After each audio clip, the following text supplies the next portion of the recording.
Hey everyone, this is a topic that rose at the office some days ago, and I thought it was a good idea to share it. Now, the whole discussion began after some heated weeks, so I am sure my colleague was kinda frustrated. The point is that he arrived and started bombarding me with questions like, what do you think about the media and the journalists? The way in which they review RPGs? How can they talk about so many good games in a negative way, but share wonders about trashy ones? Did you check their opinion about this and that RPG?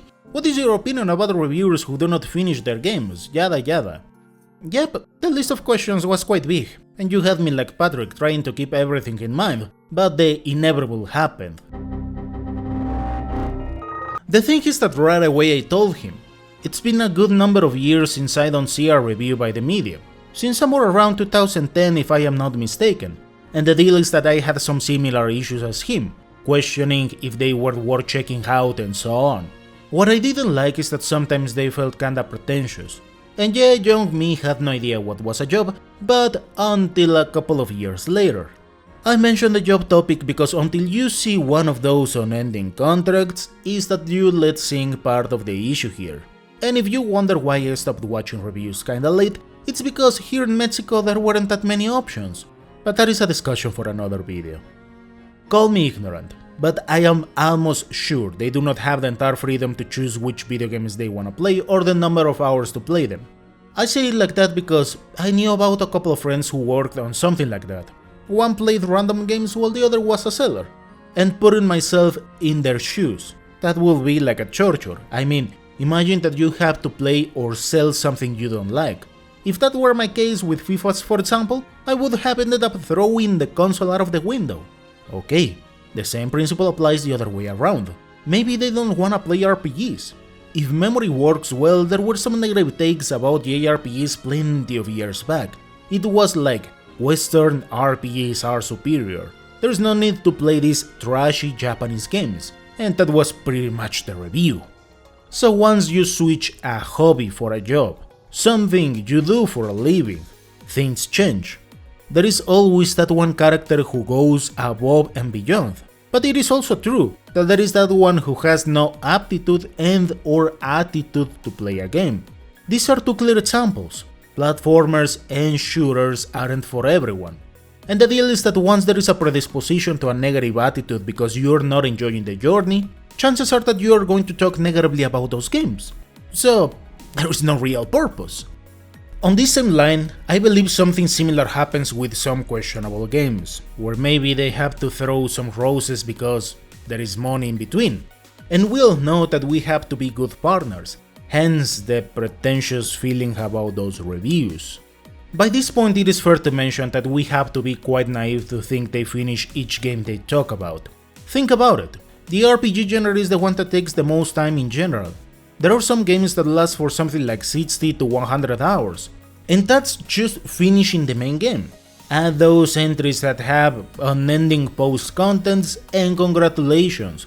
Chances are that you're aiming to something like 200 hours or even more, depending from the kinds of activities you wanna do. With this idea I have different opinions. Personally, I don't like to check a review if they begin with something like, I have only played like 10 hours. The moment I hear a net number of hours like that, chances are that the person doesn't want to give a proper review, but a simple opinion, and that is okay. At the end of the day, I don't see this journalist or a good part of the media as analyst, but as someone who just puts a product on the counter and that's it. That is pretty much their job. It is similar to that experience I shared with the first time I saw a Shin Megami Tensei. I saw the game in a showcase, asked the sir who was selling it, and he had no idea what it was. With this, don't get me wrong, I also felt it was annoying that they talk about unfinished games. If you ask me, that is pretty much the reason why most of the times I show the end credits in the last section of a review. And that is partially the reason why I wanted to make this channel, because it was annoying that sometimes you wanna see a particular something and there is barely no information about them. Well, the thing is that for me this is a hobby, and I am sure the same principle applies to many of you. Or at least I hope you play video games because you enjoy them. In any case, nowadays we can check reviews in so many places, that to me it doesn't make that much sense that we have to force ourselves to see something we don't like, What's a bit unfortunate is that sometimes people end up avoiding some games just because these companies talk negatively about them. One thing is not liking a game, which is fine, but another is just selling lies, or overly react to it. If those were the only places to check reviews like when I have to read magazines, then yeah, we are screwed. But nowadays there's plenty of people who make amazing reviews. Heck, there are players who actually make analyses. Mad respect from my side.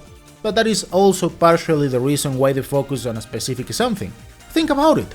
It isn't the same analyzing a story or gameplay than analyzing the whole soundtrack.